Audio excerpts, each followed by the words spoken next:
I would argue any superintendent who tells you they haven't thought that is telling themselves a little fib.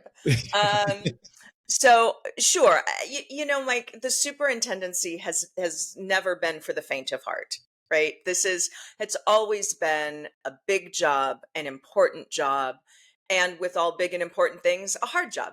Um, Also, one of the most wonderful things to do. I would argue, though, too, that it's important that we reach out to our colleagues when we know they're having a hard time. So, sending that note, making that call, just saying, look, I know you're going through it. I'm here for you for whatever you need.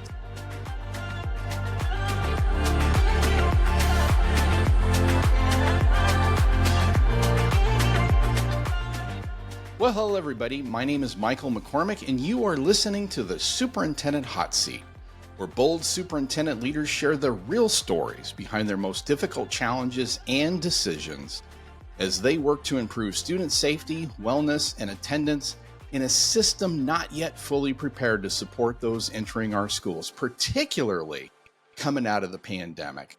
In today's episode, we're talking to Susan Enfield. And Susan, the question we're going to ask you is, what do you believe is the major shift our schools need to make to tackle the growing issues of anxiety, depression, bullying, and violence among students, which affect their ability to learn and feel safe, as well as the teacher's capacity to teach? Susan, how are you? I am well, Mike. How are you, my friend? Life is fabulous, and I Oh, am I'm so so glad. excited to talk to you. Oh, well, it's going to be a delight talking to you as well. It's always good to see you. Thanks for having me. Well, way to start out with a big question, huh? Let's dive right in and have the real conversation. So, I think I would start by saying nothing that we talk about with respect to education is really new. I hearken back to, a decade or more ago where we were talking about discipline reform. And, at the heart, I believe, of any discipline efforts and attempt to create a school culture where adults and young people alike thrive and are respected and cared for is this notion of building relationships. And I know that for some people, that sounds, I don't know, a little abstract, maybe a little frou-frou, but fundamentally, when children and young people have meaningful relationships with the adults in their lives at school, in particular, of course, at home and elsewhere as well, but we're talking about at school, it can make all the difference. As a former high school teacher, I know that the relationships I built with my students made them step up and do the right thing because they didn't want to disappoint me because they knew I cared about them and they cared about me, but they also, they knew what my expectations were and they knew I was going to hold them accountable. So I want to just say this. I don't believe that building relationships with young people and making that sort of school culture relationship building piece central to any sort of safety and discipline measure is somehow peripheral or not at the core of what we do, because it really, really is. And when I had the good fortune to enter Highline High School, I'm sorry, Highline Public Schools, as its superintendent in 2012, we really wanted to tackle this notion of how do we keep the young people and children and adults in our schools safe. And of course, that conversation has taken on new meaning post pandemic, as we've seen people, young and old alike, struggling to re-enter society, if you will, after being, sort of disconnected for so long.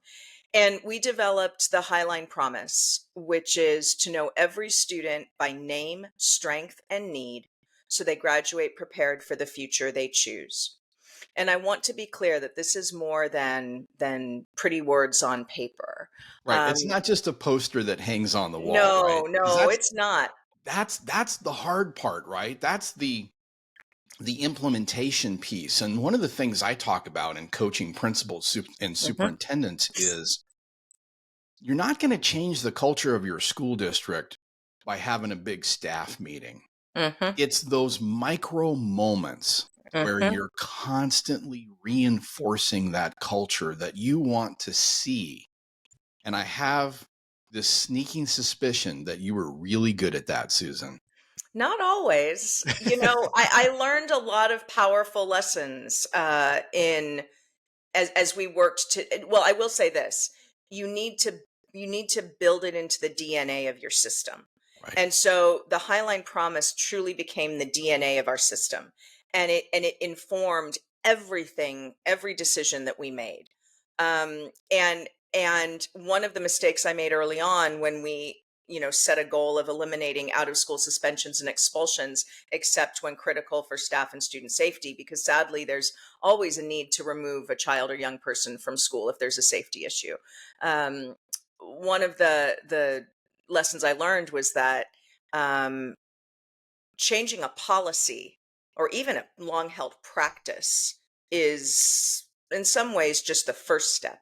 Changing the culture is the harder part. And what I learned was that in changing the policy and practice around discipline and Highline in those first couple of years, I was actually asking, though I didn't know I wasn't asking explicitly, I was asking implicitly, our staff to radically shift the culture of our schools, particularly our high schools, because the practice had been, if a student does something I don't like, I'm going to put them out of school for 5, 10 days or Yeah. however long, right? Right. Um, and what I was saying is, no, we only want to remove a child from school if it's absolutely necessary.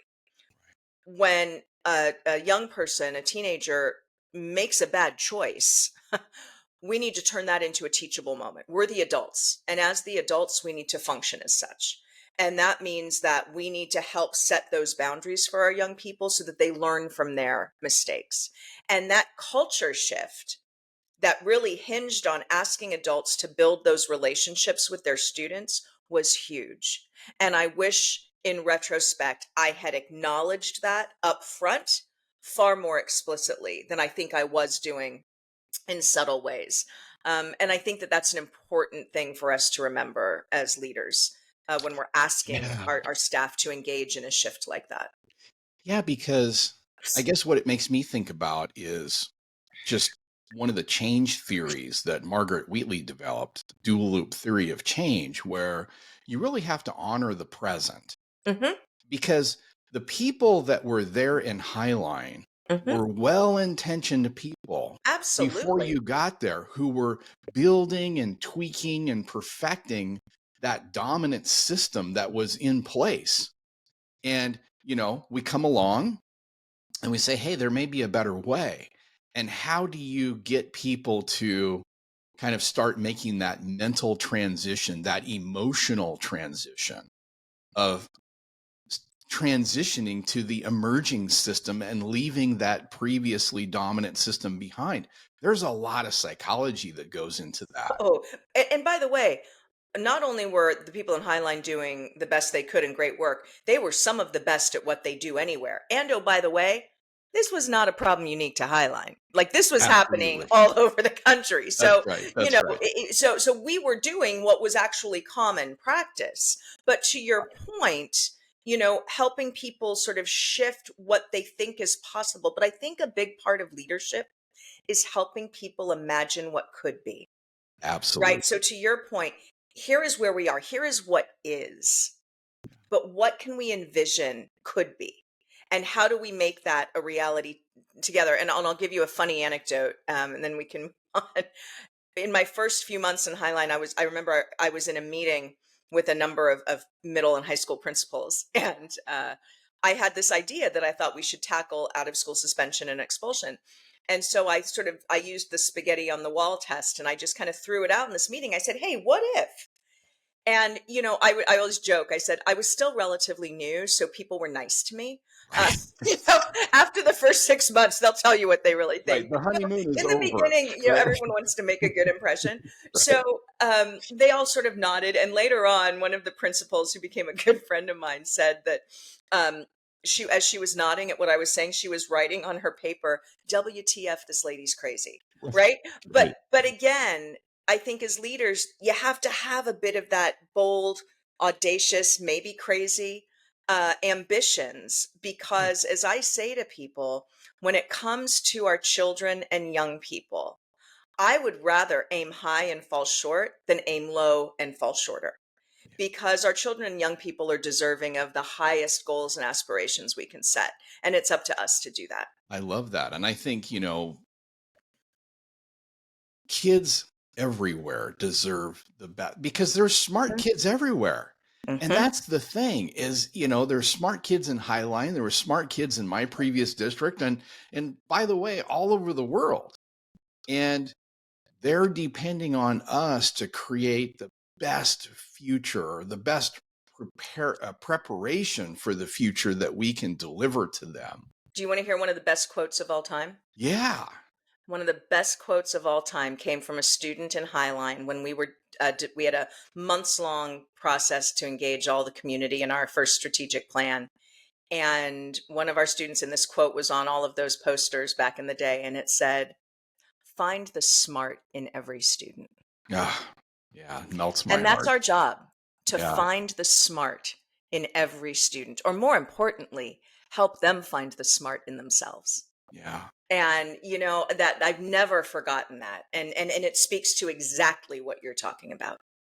Yeah, our kids deserve these Yeah, opportunities. they do. Now, as you're kind of out and I think moving around the country and you've got a really big network, at least I think you've got a really big network. What are some of the hot topics that are coming up? Is this idea of mental health still surfacing as one of the major things that are presenting school districts with challenges, along with budget and funding and some of the other things that are happening?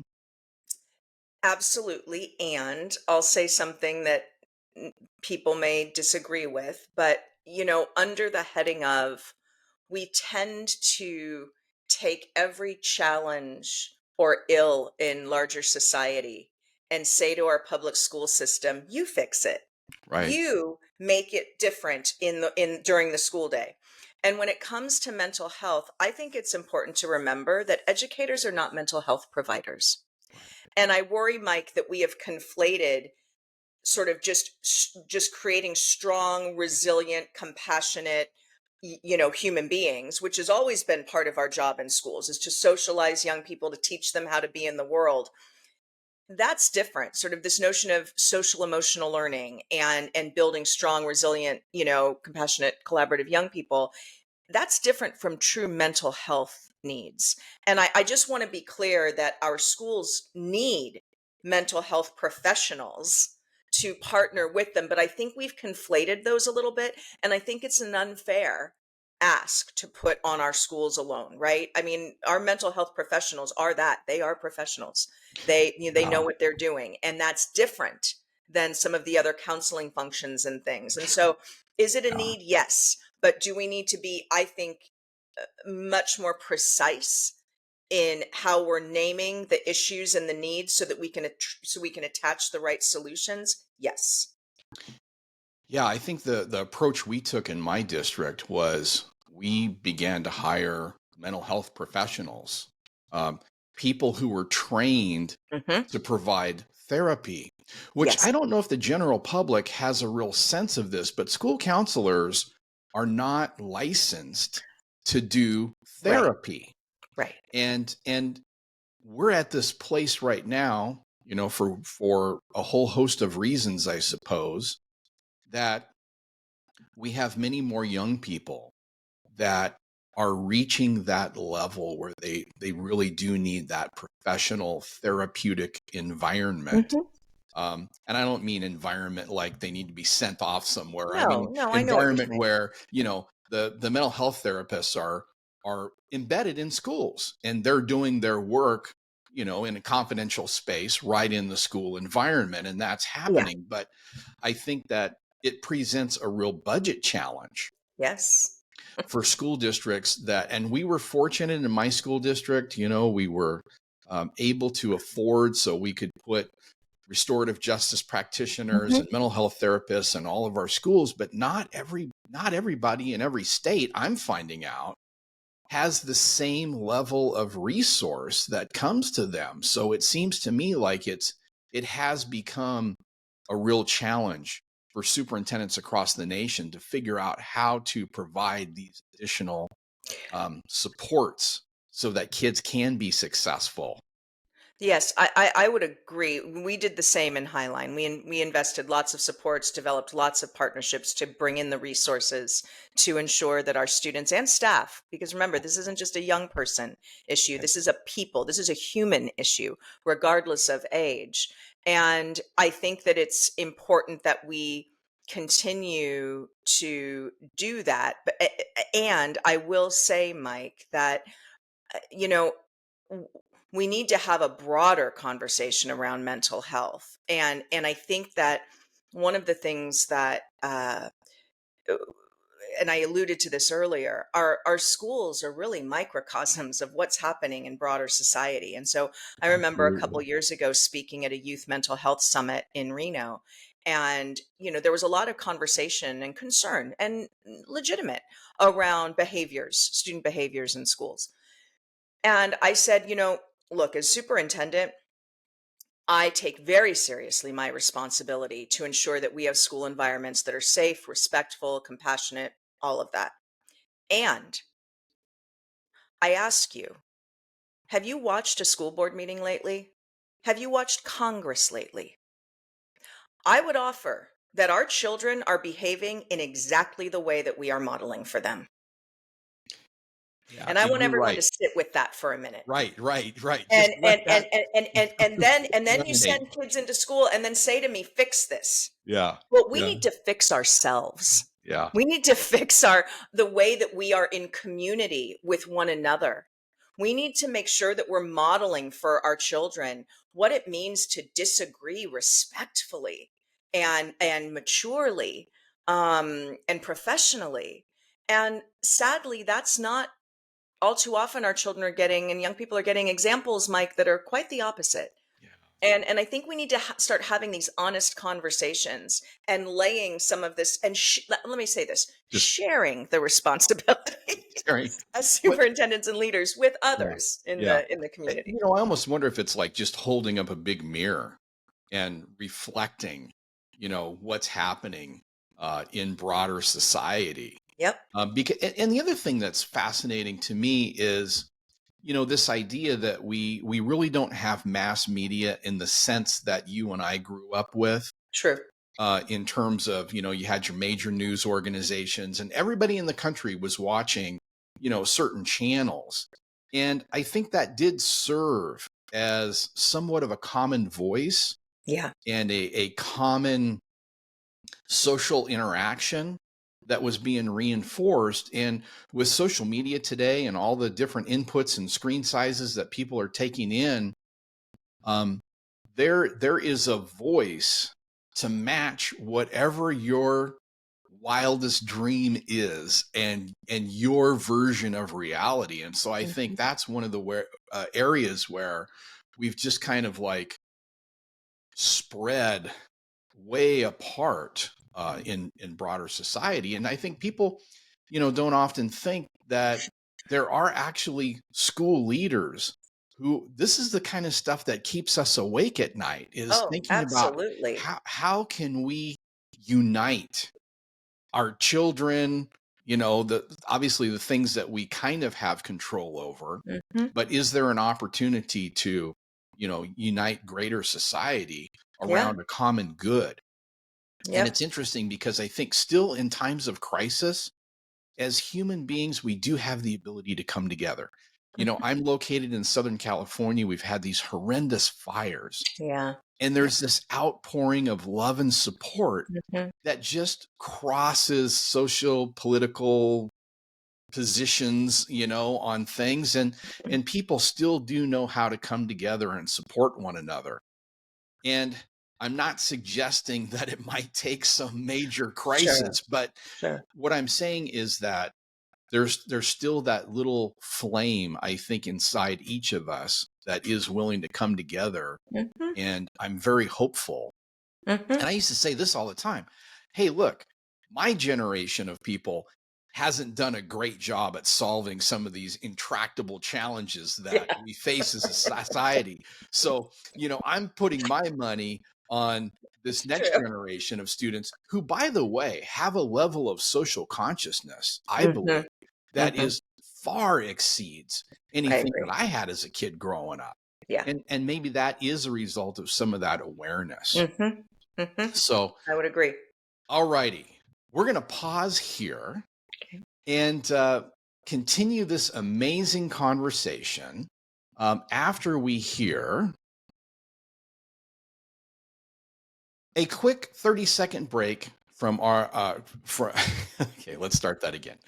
Well, let's pause here and continue this amazing conversation after a quick 30-second break for a message from our producer, MooZoom, a company rethinking student wellness with bite-sized Netflix-style behavior modeling videos where students can watch peers facing similar challenges and gain fresh perspectives on resolution. It's the only SEL platform that's truly click and play, enabling teachers to deliver a full lesson in 15 minutes or less. Creating a safe, supportive environment is key to our learners' success. With nearly every district prioritizing social emotional well-being to reduce suspension rates, decrease chronic absenteeism, and improve academic performance, the challenge is how to achieve this without adding to your staff's workload. Discover MooZoom, a groundbreaking student-driven platform that uses real-world choose-your-own-adventure bite-sized movies to make SEL engaging for students, easy for teachers to teach, and more cost-effective for districts to implement. Check out MooZoom today. All righty, we're back with Dr. Susan Enfield. So excited to talk with you today. Now, Thanks, Mike. let's switch topics just a little bit. Okay. And the topic that I wanted to kind of talk about is this idea that, being a superintendent can be a lonely, challenging position to be in. And where did you what strength, what networks, what relationships have you come to draw on in those moments where you just think, I don't know if I can do this another day? Or Mhm. maybe you don't think that. I thought that. I would argue any superintendent who tells you they haven't thought that is telling themselves a little fib. Um, so sure, Mike, the superintendency has never been for the faint of heart, right? It's always been a big job, an important job, and with all big and important things, a hard job. Um, Also, one of the most wonderful things to do. And I don't regret a minute of the 13 years I spent as a superintendent, and I'm sure you don't either. Were there dark days? You bet. And so there were a couple of things that I did. So you mentioned networks.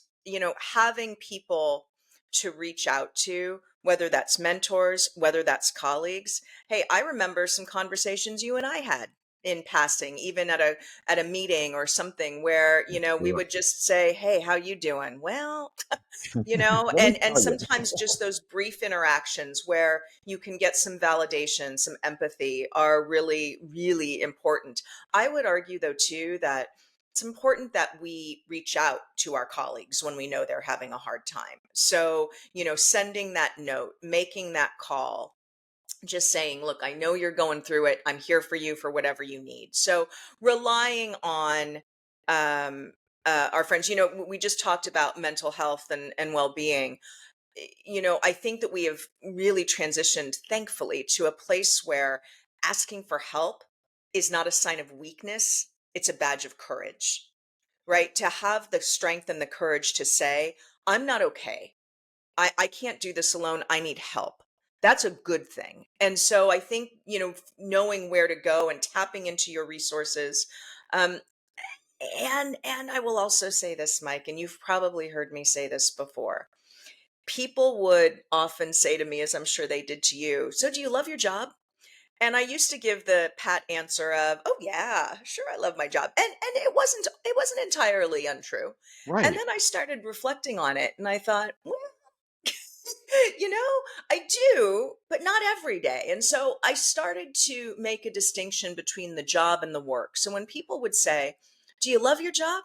I would say, "Most days, but not every day."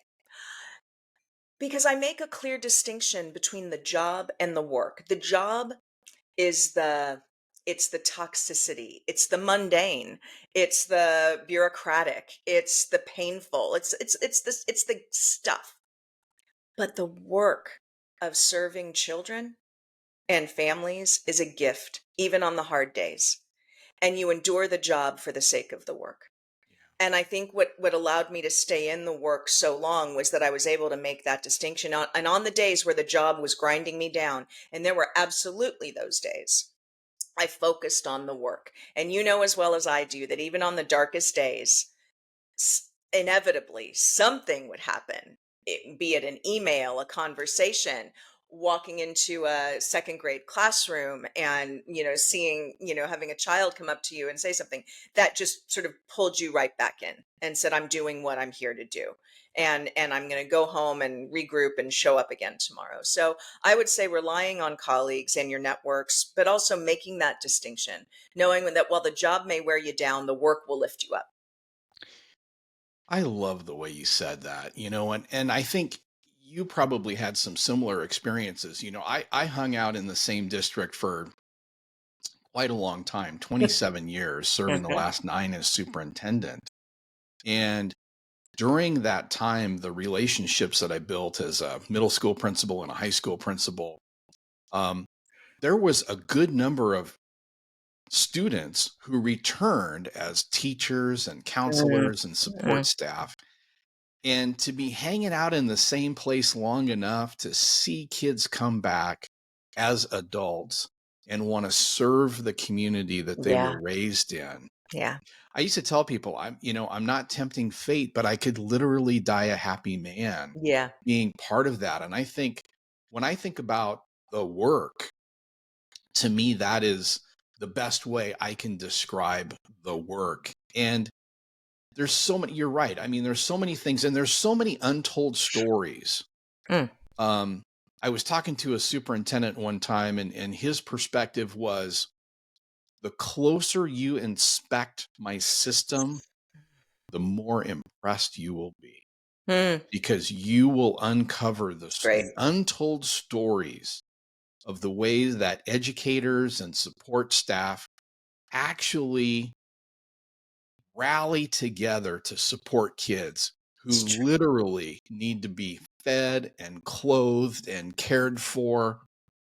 You only hear about the winning football team and the star player. What you don't hear about the football team is kids are coming to school hungry and coaches are feeding them literally and shuttling them to doctor's Yep. appointments and doing, and that's not unique to my Mhm. school district. I believe that happens everywhere. Absolutely. Absolutely. And so I've never heard it described the way you just put it. And I think it's absolutely fabulous because you can get wrapped up in the politics and the Mhm. jockeying and the positioning and the power struggles and angles and all that kind of stuff. But if you break it right down to the core of why you've been called to do the work Yeah, that you're doing, it's a good way of putting um, it. it makes a huge difference. I heard you say one time we need to stop treating superintendents as a commodity. Mhm. Talk to me a little bit more about what you meant by that. So, you know, the superintendency has never been a profession that you would describe as stable. And I'm not talking about the people. I'm talking Right, about the profession right. itself. So It's there's just the always systematic structure of the correct. So job, so you right? so you walk and it's just by nature of, to your point, how it's structured. when you have school board elections and all of a sudden you get 5 to 7 new bosses and they decide they want to go a different direction. Like in any industry, they Right. may say, "You're not the leader for us anymore." Right. Okay. So you go into a superintendency knowing that you it may not be up to you when you leave. And Yeah. that's always been true. However, Mike, I think, and I really think the pandemic, it really, really started in the pandemic. Um, I think people stopped seeing superintendents as people. As humans. Yeah. As yeah, and I think that there is a need to rehumanize the superintendents. But I'm going to get to the commodity piece in a minute. And this circles back to what you said about the untold stories that are happening.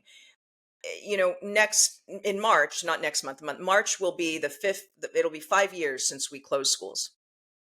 And my very good friend and colleague, Christy Wilson, who was superintendent in Arizona for many years, and she and I, like you, believe deeply in the superintendency, love those who choose to make it their calling, and are concerned about some of the things that we're seeing. And so, one of the things that I have felt for a long time was that the general public really didn't understand what educators, but superintendents in particular, did during the pandemic.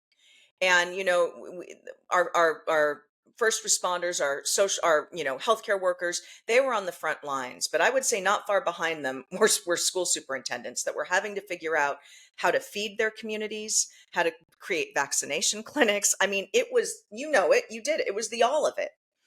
And I think that's a chapter in history that needed to be written. And so Christy and I wrote it. And we interviewed, dozens of current and former superintendents about their experiences during and post pandemic.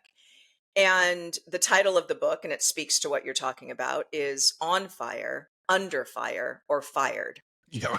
Oh, that's a great title. And because, when the pandemic started, and you could take any crisis, Mike, sadly, the fires happening in LA, our superintendents in districts that have been impacted are, and, they're doing what they have to do. But I think when it came to the pandemic, we were fired up and doing everything we could to figure this out. And then we quickly came under fire, right? Because either we were closed too long or not long enough. Right. Anything we did was going to be fraught with um, emotional, because this was such an Right. emotional time, emotional. And as some of us were making, we felt the weight of making life and death decisions. That's not an exaggeration. And we were reminded of that on a regular Right. basis Right. by our communities. And so I think that sort of the fallout from that was, a lot of superintendents didn't make it through the pandemic in their jobs. Absolutely But I correct. would argue that a lot of the upheaval, and honestly, Mike, I'm seeing a level of churn in the superintendency today that I've never seen before. I mean, barely a week goes by that I don't see a friend and colleague um, leaving their system or being asked to leave their system. And it's concerning. And I've come to believe, and this gets back to your commodity question, that superintendents have almost become, they were almost seen as commodities that can be traded or discarded at will and easily replaced.